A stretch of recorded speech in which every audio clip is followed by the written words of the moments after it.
Leading Jewish organisations in Australia have condemned the Foreign Minister's comments about taking steps towards a ceasefire in the Middle East, while cautioning Labor against embracing narratives that demonise the State of Israel. Joining me now is Dr. Colin Rubenstein, who's Executive Director of the Australia, Israel and Jewish Affairs Council. Thanks for your time. So, what specifically did you take issue with in terms of these comments from the Foreign Minister?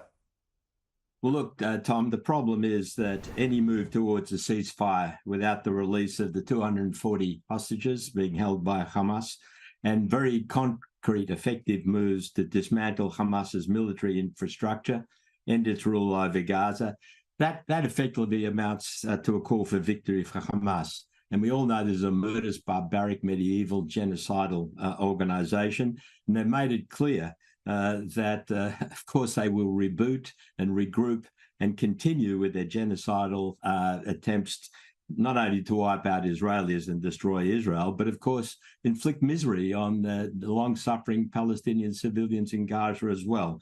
So it's a misconceived plea, I'm afraid, and quite disturbing that Australia is completely out of line with our major allies, with the United States and the United Kingdom. Even in the United Kingdom, British Labor leader Keith Starmer pointed out a ceasefire will only freeze this conflict, leave hostages in Gaza, Hamas with the infrastructure and capability to keep carrying out the sorts of attacks we saw on October 7.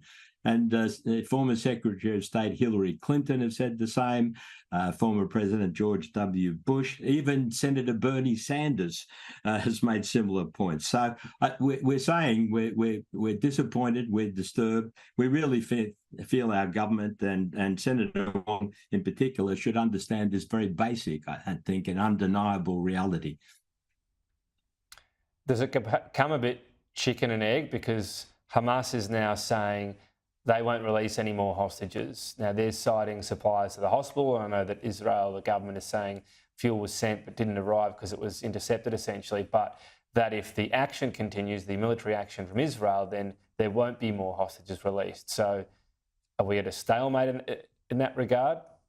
Well, we're not at a stalemate. The Israeli forces are surrounding Hamas.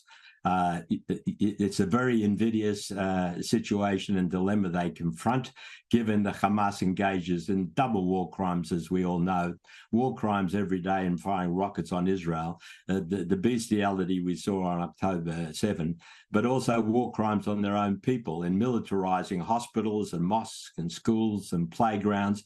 And there's incontrovertible evidence they're using Al-Shifa Hospital and other hospitals as major command and control centres, repositories of their weapons, rocket launching sites. And we see, again, false allegations about Israel targeting hospitals. They're doing everything possible to avoid civilian casualties. Any suggestion that Israel's not complying with the rules of law to the utmost, frankly, are just false. And we're also very concerned about the claims from the Foreign Minister, her plea that Israel cease attacking of hospitals.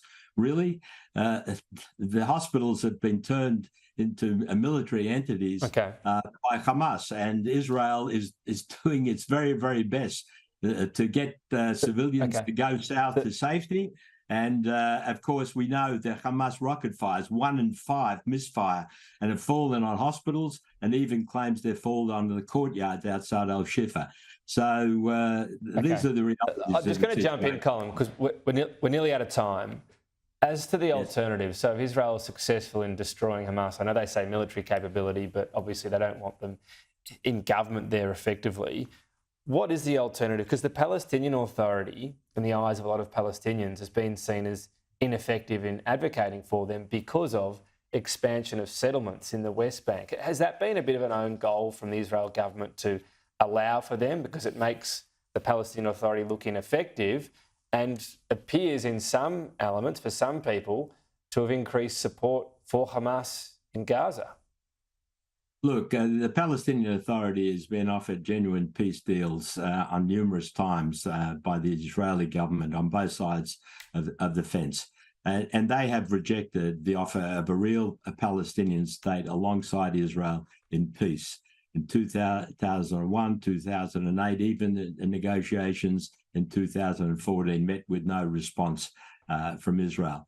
So the issue of the settlements is really a furphy. Israel offered in those peace deals to provide equivalent territory to the settlements in their own as pre-67 borders.